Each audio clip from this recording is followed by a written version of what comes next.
sejam muito bem-vindos ao programa O Mundo Mais Criança. Em primeiro lugar, eu quero agradecer a sua audiência e os e-mails recebidos. E hoje quem nos recebe é a doutora Ana Helena, ela que é alergista e imunologista. Tudo bem, doutora? Tudo bom, Roberta. Prazer estar aqui no seu programa. Agradeço muito o convite. Nós que agradecemos, doutora, por ter aceito o nosso convite. E hoje uma pauta bem interessante, bem curiosa e com muitas dúvidas também. Hoje nós vamos falar sobre conjuntivite alérgica. Doutora, e para que todos entendam, o que é conjuntivite alérgica?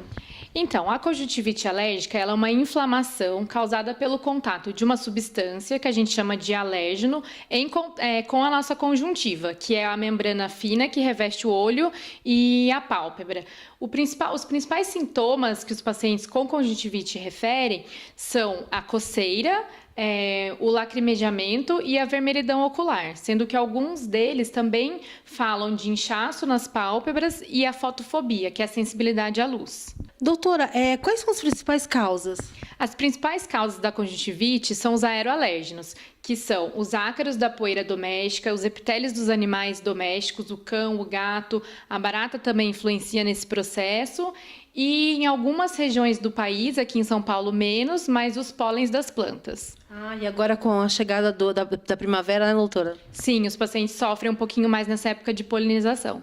Doutora, qual a diferença da conjuntivite e a conjuntivite alérgica? Então, Roberta, a conjuntivite alérgica é aquilo que nós falamos anteriormente. Ela é causada por uma substância que irrita a nossa conjuntiva. A conjuntivite, existem outras formas também, que pode ser a bacteriana, a viral, que aí no caso são conjuntivites infecciosas, que normalmente atingem um olho primeiro para depois contaminar o outro. E aí o tratamento é diferente porque a gente precisa tratar a infecção. Mas ela não deixa de ser também uma irritação, mas causada por um vírus ou por uma bactéria. Já a conjuntivite alérgica é irritativa, né? Então ela não é transmissível e ela comete bilateralmente os dois olhos ao mesmo tempo. Doutora, agora vamos falar sobre o tratamento. Como é feito o tratamento da conjuntivite alérgica? Então, o tratamento ele é feito basicamente com os colírios antialérgicos e com as medicações antialérgicas tomadas por via oral. A gente também costuma usar o corticoide tópico nasal, porque muitos desses pacientes com conjuntivite têm em associação também a rinite alérgica. Então, a gente usa o corticoide. Existe também um tratamento que é chamado de imunoterapia, que muitos pacientes falam a vacina, né? E ele é um tratamento indicado para os casos mais graves e para aqueles que não resolveram com a medicação convencional. Perfeito. Doutora, e as crianças, período escolar, como os pais devem fazer, doutora?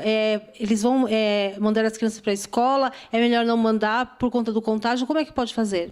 Então, a conjuntivite alérgica, ela não é transmissível. Então, que isso fique bem claro. Ela não transmite para as outras pessoas. Então, as crianças podem ir para a escola, estando medicadas, né? Porque senão também isso atrapalha, às vezes, na aula, na visualização da lousa e tudo. Mas a criança pode ir sem nenhum problema para os outros colegas. Ok. Doutora, nós falamos agora sobre medicação. O programa Mundo Mais Criança sempre bate nessa tecla sobre automedicação. Muitos pais, até mesmo por falta de informações, acabam automedicando uma criança e se automedicando também. Eu queria que a doutora falasse um pouquinho sobre o perigo da automedicação. Então, a automedicação ela é totalmente contraindicada, né? Ela traz muito prejuízo para a saúde do paciente. E no caso específico da conjuntivite, o que acontece muito é que os pacientes acabam indo na farmácia, comprando algum colírio, e pensa só que o colírio é aquele lubrificante, né? Acaba esquecendo que contém medicações. Então, tem colírios que podem até aumentar a pressão intraocular. Então, tem realmente um risco para o paciente. Então, sempre ver realmente o que é necessário com o médico e não comprar sem indicação. Doutora, e quando procurar a ajuda do especialista? Então, o especialista ele sempre deve ser procurado assim que os sintomas, aqueles que a gente falou lá atrás, que são a coceira, o lacrimejamento, a vermelhidão, se tornem frequentes. Se isso é uma coisa frequente na vida do paciente, que atrapalha ele no seu dia a dia, ele deve procurar o especialista. Lembrando que outros médicos, o clínico geral, o pediatra, ele pode fazer um primeiro atendimento e depois, se julgar necessário, encaminhar para o especialista. Doutora, muito obrigada pela sua participação tão valiosa aqui no programa O Mundo Mais Criança. Obrigada a você, Roberta. Obrigada. O programa O Mundo Mais Criança vai ficando por aqui. Até o nosso próximo encontro. Aqui você encontra informação com responsabilidade.